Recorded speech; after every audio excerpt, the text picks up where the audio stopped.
जो E20 fuel है यह प्लास्टिक और रबर के साथ कंपेटेबल नहीं होता है।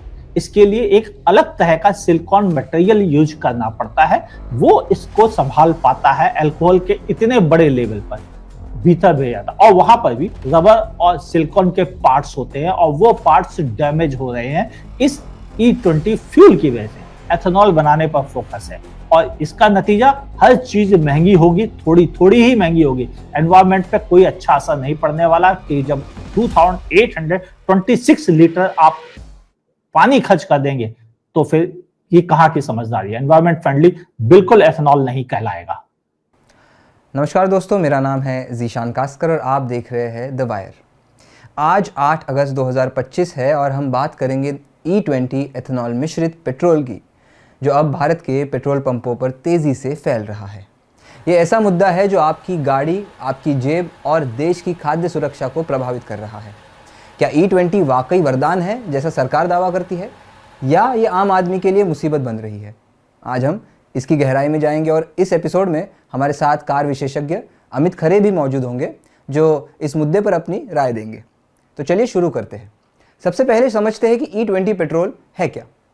E20 का मतलब है 20% इथेनॉल होगा और 80% पेट्रोल का मिश्रण होगा इस पेट्रोल में।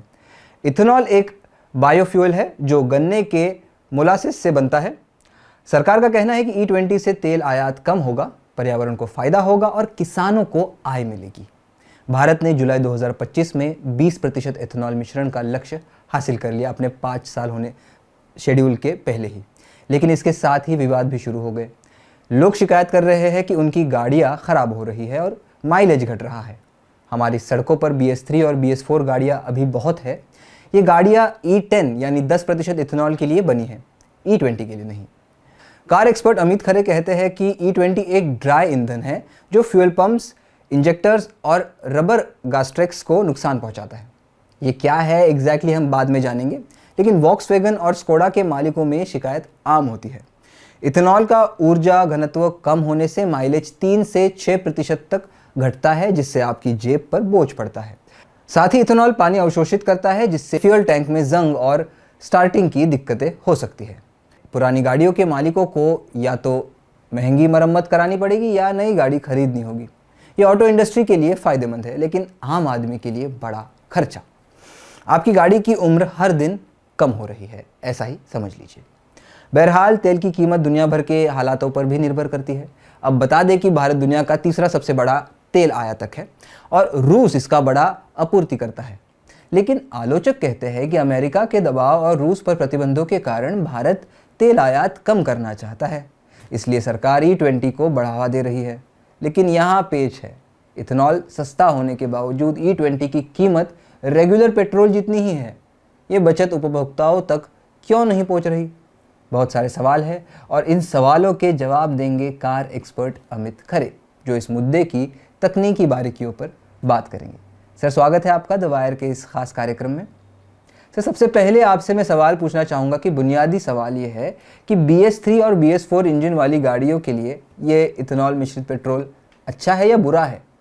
ना तो हमारा गाड़ियां रेडी हैं इस तरह के E20 फ्यूल के लिए। सबसे बड़ा इम्पैक्ट जो पड़ता है वो एक 4 व्हीलर पे पड़ता है, क्योंकि वहां कॉस्ट बहुत ज्यादा लगती है एक कंज्यूमर की। E20 फ्यूल जो है उसमें 20% एथेनॉल है। एथेनॉल एक ड्राई फ्यूल है, बहुत जल्दी इवेपोरेट होता है और इसके अलावा उसे बर्न होते समय कंबशन इंजन में ज्यादा ऑक्सीजन की भी जरूरत पड़ती है। ऐसी कंडीशन में वो उतनी परफॉर्मेंस नहीं दे पाता। दूसरा, उसकी एनर्जी डेंसिटी कम होती है। तो आपने नोटिस किया होगा जब आप ऐसे व्हीकल ड्राइव करते हैं जो E20 कंप्लायंस नहीं है, तो आपको लग रहा है कि उसमें पावर थोड़ी कम हो गई है। अब वैसा फील नहीं आ रहा जैसा कभी पहले फील आता था कि हम एक्सीलरेट करते थे और गाड़ी तेजी से निकल जाती थी, या हम कार में एक्सीलेटर पेडल दबाते थे और हमारी गाड़ी में पिकअप हमें मिलता था अच्छा, और हम किसी को भी आसानी से ओवरटेक कर पाते थे। वो मिसिंग हो गया है एनर्जी डेंसिटी की वजह से। जो E20 फ्यूल है यह प्लास्टिक और रबर के साथ कंपेटेबल नहीं होता है। इसके लिए एक अलग तरह का सिलिकॉन मटेरियल यूज करना पड़ता है, वो इसको संभाल पाता है अल्कोहल के इतने बड़े लेवल पर। तो अब गाड़ी में जब आप एक फ्यूल फिल करते हैं, चाहे वह E20 कंप्लायंसी क्यों ना, जो आजकल आ रहा है, तो फ्यूल टैंक में इकट्ठा होता है, फिर उस टैंक से वो एक पंप के थ्रू, जिसे हम लो प्रेशर पंप कहते हैं, उससे इंजन में भेजा जाता है। लो प्रेशर पंप में भी कई रबर पार्ट्स होते हैं, वो सारे पार्ट्स इस फ्यूल के लिए रेडी नहीं है और वो डैमेज हो रहे हैं, जिनका असर हमें अगले कुछ साल में देखने को मिलेगा। शायद 1 या 3 साल के भीतर हर व्यक्ति को यह फेस करना पड़ेगा। फिर उसके बाद वो फ्यूल वहां से निकलता है, फ्यूल लाइनिंग के थ्रू इंजन तक जाता है, क्योंकि फ्यूल टैंक गाड़ी के पीछे की तरफ होता है। अब जब इंजन तक जा रहा है, तब भी वो जिस लाइनिंग के थ्रू होकर जा रहा है उसमें भी रबर मौजूद है और वह भी खराब होगी, तो यानी उसको भी बदलना पड़ेगा कुछ समय बाद। अब यह फ्यूल जो इंजन बे में पहुंचा है, वहां पर ये हाई प्रेशर पंप के थ्रू भीतर भेजा जाता है और वहां पर भी रबर और सिलिकॉन के पार्ट्स होते हैं और वो पार्ट्स डैमेज हो रहे हैं इस E20 फ्यूल की वजह से। अब ध्यान से समझिएगा, बात यहीं खत्म नहीं हो रही है। ये हाई प्रेशर फ्यूल जब कॉमन रेल के थ्रू इंजेक्टर में भेजा जाता है, तो इंजेक्टर भी जिस मटेरियल से बना हो उसमें गास्केट से लेकर रबर पार्ट्स की संख्या बहुत ज्यादा है और वो भी इस फ्यूल की वजह से जल्दी क्रैक्स पड़ रहे हैं उनमें और उनसे लीकेज भी बढ़ेगी और प्रॉब्लम और शुरू होगी। फिर ये जो है फ्यूल ये पहुंचता है इंजन के कंबशन चैम्बर में। कंबशन चैम्बर में जहां फ्यूल के साथ एयर मिक्स की जाती है और उसे बर्न किया जाता है स्पार्क प्लग के थ्रू, वहां पर यह गर्मी पाकर और जल्दी डैमेज होंगे। क्यों? क्योंकि गर्मी और अल्कोहल बेस्ड यानी एथेनॉल बेस्ड फ्यूल का इस्तेमाल हो रहा है, तब ये ज्यादा समस्या होती है। ऊपर से जो सबसे बड़ी दिक्कत है कि ये ड्राई फ्यूल है, यानी वो कंबशन चैम्बर भी और उसका हेड भी जल्दी खराब हो रहे हैं और ये फील जो है बहुत जल्दी कस्टमर्स को आने वाला है और कुछ ने नोटिस कर लिया है, जो ज्यादा चल रहे थे, जो कम चल रहे थे उनको अगले 1 साल में नोटिस होने लग जाएगा।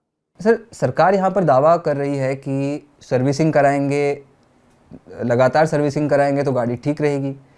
क्या जो कस्टमर है उसकी नियमित सर्विसिंग से इस नुकसान को पूरी तरह रोका जा सकता है? इस दावे में भी बहुत सारे भ्रामक दावे जोड़ दिए गए हैं। एक तो कहा गया कि आपके पास कोई डेटा नहीं है, जबकि उन्होंने जो डेटा शेयर किया है एक्स पर, जो पेट्रोलियम मंत्रालय ने, उसमें यह बोला है कि BS6 में जो E20 कंप्लायंस इंजन है उन पर इफिशियंसी का असर 1 से 2% पड़ेगा और बाकी पर 5 से 6% पड़ेगा। लेकिन बाकी जगह उन्होंने नाम नहीं लिया, उन्होंने कहा BS4 पर। लेकिन सच बात है कि इंडियन रोड्स पर अभी BS3 व्हीकल भी बहुत कॉमन है और उनका नंबर्स एक्चुअली में ये जो E20 कंप्लायंस है इससे करीबन 10 टाइम्स ज्यादा है। अभी भी E20 कंप्लायंस केवल 8 से 9% ही व्हीकल रोड्स पर मौजूद है, यानी 92% व्हीकल ऐसे हैं जो इस फ्यूल के लिए रेडी नहीं है। उनका ये जरूर कहना है कि ये बहुत कम है फर्क और इससे ज्यादा नहीं पड़ेगा, लेकिन सच बात ये नहीं है। वो एक टेस्टिंग कंडीशंस है उनकी। उनका कहना है ARI ने जो टेस्ट किया उसमें ये मिला, लेकिन वो टेस्टिंग कंडीशन बिल्कुल अलग है। वो एक क्लीन ट्रैक है जिस पर आप बार बार राउंड लेकर गाड़ी चलाकर लेके आ रहे हो। हमारी सड़कें ऐसी नहीं है। हम अगर दिल्ली में रह रहे हैं, यहाँ बार बार हमें ब्रेक लगाना पड़ता है, फिर रेड लाइट आती है, फिर ओवरब्रिज आता है, फिर ट्रैफिक में खड़े हो जाते हैं और 10-10 मिनट तक खड़े रहते हैं, कभी कभी तो जाम भी मिलते हैं। ऐसी कंडीशन टेस्टिंग आइडियल कंडीशन नहीं होती है। यहाँ पर फ्यूल कंजम्पशन उस टेस्टिंग आइडियल कंडीशन से कहीं ज्यादा होता है। मेरा पर्सनली मानना है कि ये जो एक्सपीरियंस के थ्रू मैंने जाना है कि E20 फ्यूल की वजह से BS6 व्हीकल जो E20 कंप्लायंस थे उन पर लगभग 2 से 5% का फर्क पड़ रहा है फ्यूल एफिशिएंसी में, और जो कंप्लायंस नहीं है उन पर यह फर्क पड़ रहा है 5 to 7%। लेकिन जो BS4 और उससे पहले या E10 या E5 कंप्लायंस इंजन थे उन पर यह फर्क 10 to 15% फ्यूल में आ रहा है, अगर वह E5 भी कंप्लायंस है तो। अमित जी, बताए ऐसे में ग्राहक क्या करे? यानी अगर उसको E20 फ्यूल खरीदना हो और उसके पास वैसी इंजन वाली गाड़ी नहीं हो तो वो क्या करना चाहिए उसको पेट्रोल पंप पर जाकर? और साथ ही साथ ये भी बताइए कि बाइक पर इसका क्या असर होगा? इसका परिणाम बाइकों पर ज्यादा है, क्योंकि उनकी जो मंथली एक्सपेंस था फ्यूल के ऊपर वह बढ़ गया है।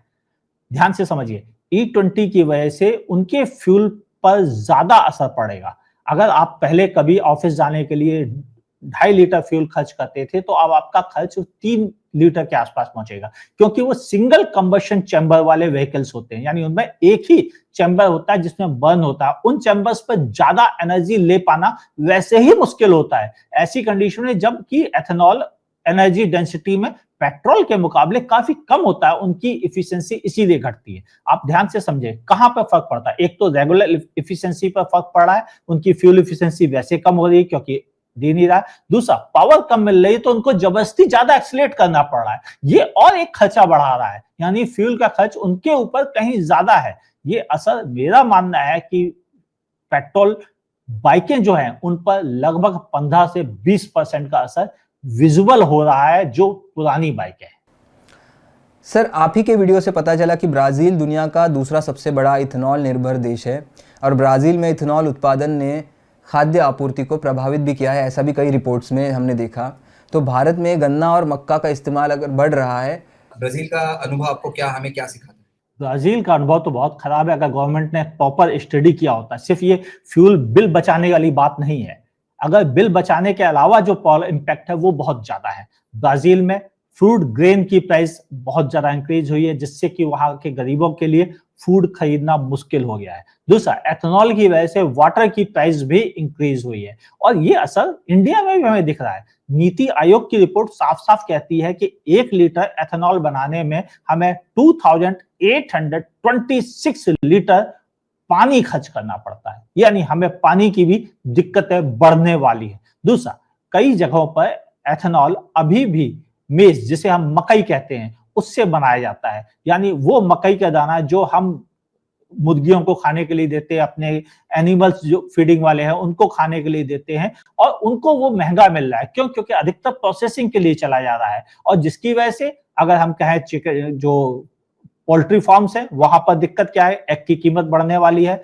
चिकन की कीमत बढ़ने वाली है, जो नॉनवेज खाते हैं उनके लिए। और इसके अलावा जब ऑलरेडी ज्यादा से ज्यादा ग्रेन कंज्यूम हो जाएगा एथेनॉल बनाने में, तो फिर हम गरीब लोगों को खाने के लिए एथेनॉल तो काम नहीं आएगा, वहां तो ग्रेन ही काम आता है। जब ग्रेन से आप एथेनॉल बना लेंगे तो ग्रेन बचेगा नहीं, डेफिनेटली उसकी प्राइस रेज होगी, और ये एक बड़ा संकट इंडिया में भी बहुत जल्दी शुरू होने वाला है। अगर आप ध्यान से देखें तो जहां शुगर केन से ऑलरेडी एथेनॉल बन रहा था, वहां पर आज से 5 साल पहले ये शुगर केन के लिए जो फैक्ट्रीज लगी हुई थी, जो शुगर फैक्ट्री कहलाती हैं, ये किसानों का पैसा 5-5, 2-2, 3-3 साल दे नहीं पा रहे थे। एथेनॉल से इन्हें इतना प्रॉफिट हुआ कि इन्होंने सभी किसानों का पैसा ऑलमोस्ट दे दिया है। यानी ये शुगर फैक्ट्री में ये कहा जाता था एथेनॉल उनका बाई प्रोडक्ट है, एक्चुअली एथेनॉल उनका मेन प्रोडक्ट हो गया और शुगर अब बाई प्रोडक्ट बन गया है।